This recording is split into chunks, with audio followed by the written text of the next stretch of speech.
Ready, hunt!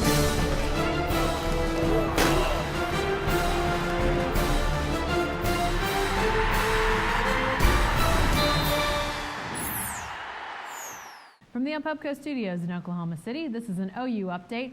I'm Jenni Carlson. We finally know the answer to the question. Brent Venables is leaving for Clemson. Travis Haney joins us on the phone. And Travis, you tracked this story from start to finish. Sometimes took you to some interesting places.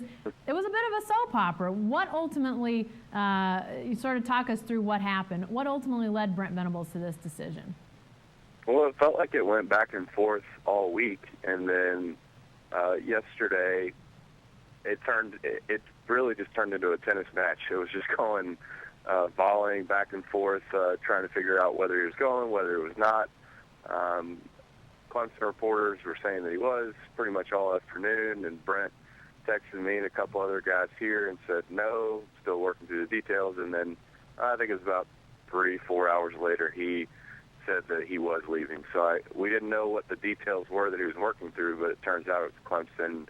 And I think what really probably sold him was a number of things, and you almost double your salary. I think that's probably what's going to happen. That has to be at least some consideration.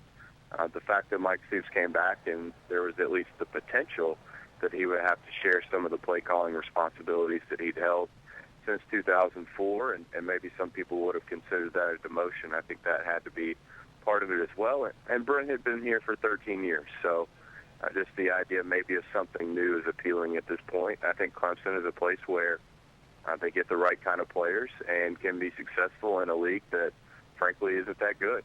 Certainly not as competitive as the Big 12 has been recently. Definitely, definitely. He leaves that defensive coordinator spot, but clearly Oklahoma already has somebody to fill that role with Mike Stoops. So now, right, what do the Sooners do with this job? What's the process, and who are the likely candidates for that next hire? Well, just some of the early names that have come out and some that really make sense. First one's Tim Kish, who took over at Arizona when Mike Stoops was fired. He took over as the interim and finished out the season, and he had coached linebackers with the other coordinators and staff there, and had done a pretty good job from what I understand. A very good recruiter in the state of California and that southwest area, so you know that's an important place, or has become one for Oklahoma in recent years. So he's got to be one that's on the radar because, you know, he's looking for a job and he's worked with Mike Stoops before. Jim Leavitt's a name that's come up. I know that he was kind of available there for a couple of years, but now that he's a linebackers coach for the 49ers and they're still playing, you know, I don't know that whether he would be a candidate, but he certainly knows Bob from their K-State days, another K-State guy who could fit right in a lot of ways here, but I'm not sure if he's going to be available. Randy Shannon's name has been thrown out for a number of jobs, including that Clemson job that went to Venables.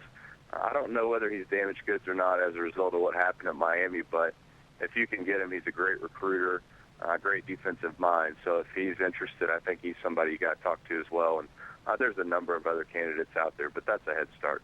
We know you'll be tracking it, Travis. Thanks for joining us. Be sure to stay with the best coverage team anywhere at newsok.com and every day in the Oklahoman.